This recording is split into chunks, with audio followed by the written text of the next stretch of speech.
Hi, I'm Jarek Wilkiewicz, and I'm a developer advocate. I was born in Poland, and like many other engineers, I grew up reading science fiction. In fact, this is my favorite author. My childhood home was actually very close to his house in Krakow, and little did I know that his work would have major influence on my life. Did you read science fiction too? Do you remember the moment when the protagonist, while busy saving the world, asks her computer for something? Computer, make it so! And the machine just does it, and it nails it.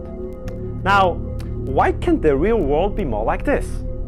For example, let's look at a simple architecture diagram. The flow of information is illustrated by the direction of the arrows. As you can see, the crawler fetches data from our music website and saves it in the knowledge graph. The graph is then consulted when the user issues a voice command or a web search. When the user says, "Okay Google, play dual core," we would like our app to be ready to fulfill users' request. Alright, so we have this music store. We are selling LPs, offering streaming access, and hosting events on weekends. How do we express this information in a machine-readable way? And how will it be used?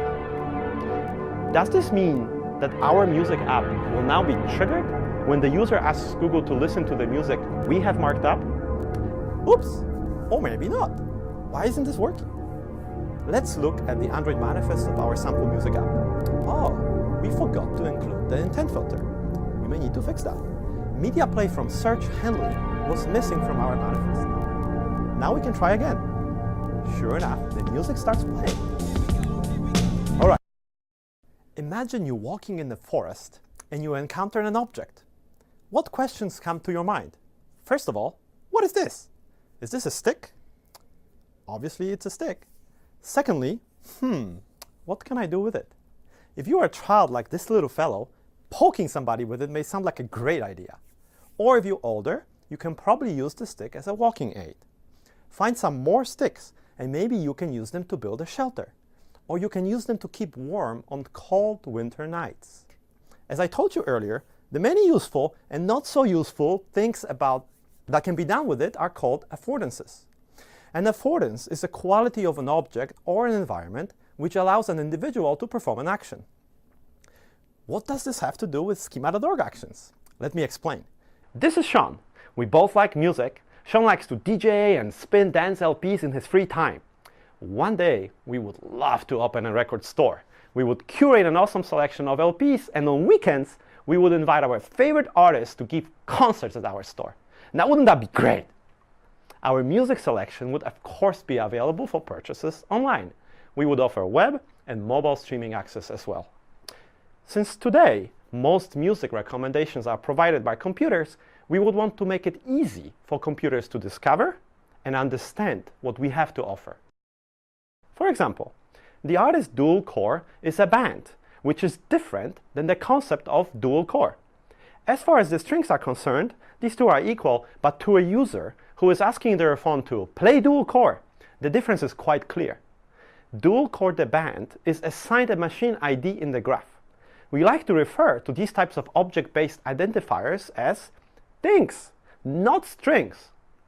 Having a graph entity with a machine ID, or MID, makes a big difference.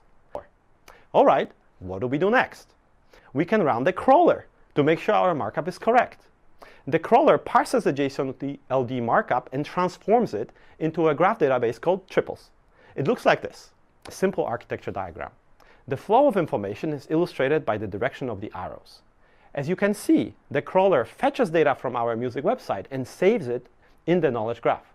The graph is then consulted when the user issues a voice command or a web search.